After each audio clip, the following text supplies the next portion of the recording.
A new relief package may bring tax breaks for businesses. Marketplace Morning Report is supported by T. Rowe Price, offering a strategic investing approach with a long-term perspective aimed at helping investors feel confident through a variety of market conditions. Since 1937, T. Rowe Price, invest with confidence. From Marketplace, I'm Sabri Benishore in for David Brancaccio, who's on assignment.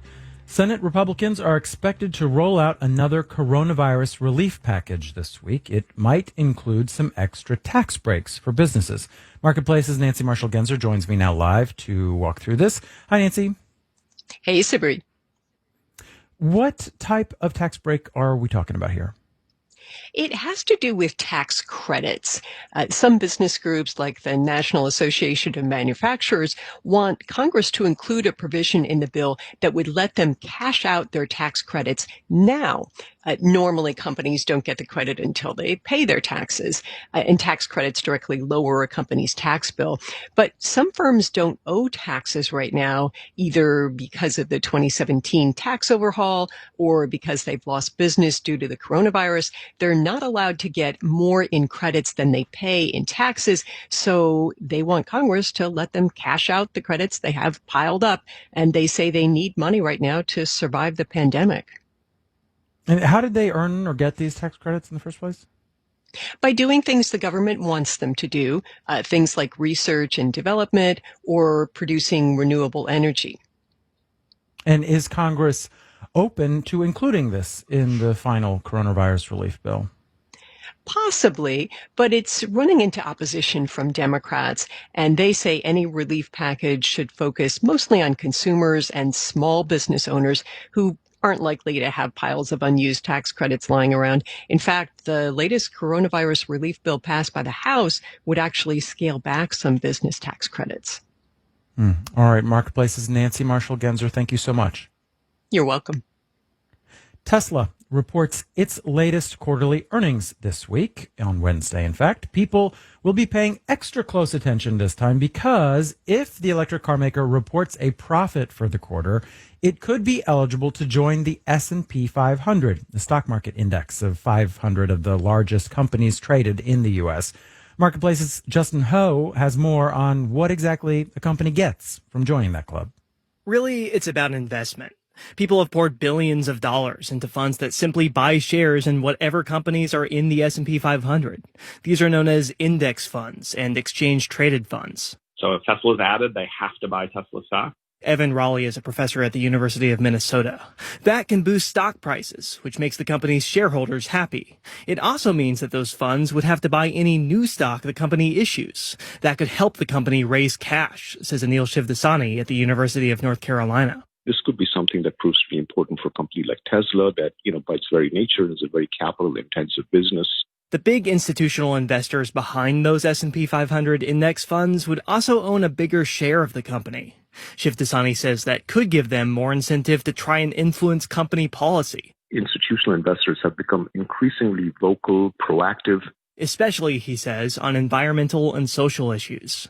I'm Justin Ho for Marketplace. All right, let's do the numbers.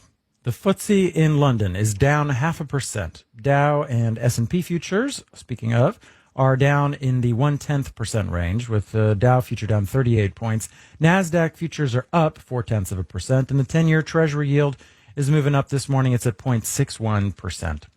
New York City, once the epicenter of coronavirus in the United States, enters phase 4 of reopening today. That is the last phase.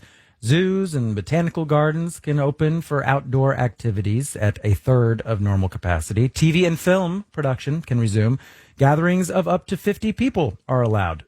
Things, though, are not quite back to normal. Indoor dining and bars, still not okay. No gyms, no museums, no movie theaters either. Marketplace Morning Report is supported by Progressive Insurance, protecting your business with specialized coverages for your commercial vehicles. More at progressivecommercial.com. And by X-Chair Office Chair, dynamic variable lumbar support and 10 ergonomic features for maximum support and comfort at xchair.com or 8444-X-Chair. And by Kronos, providing HR solutions for the modern workforce and the people who support them. Learn more at kronos.com.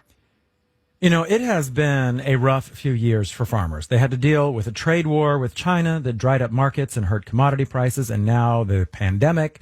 Farmers are getting some emergency help this year from the federal government, though. Marketplace Hub reporter Peggy Lowe of KCUR brings us the story of one Kansas dairy farmer. I caught Jason Schmidt taking a quick break on a hot, windy day on his Grazing Plains dairy farm in central Kansas.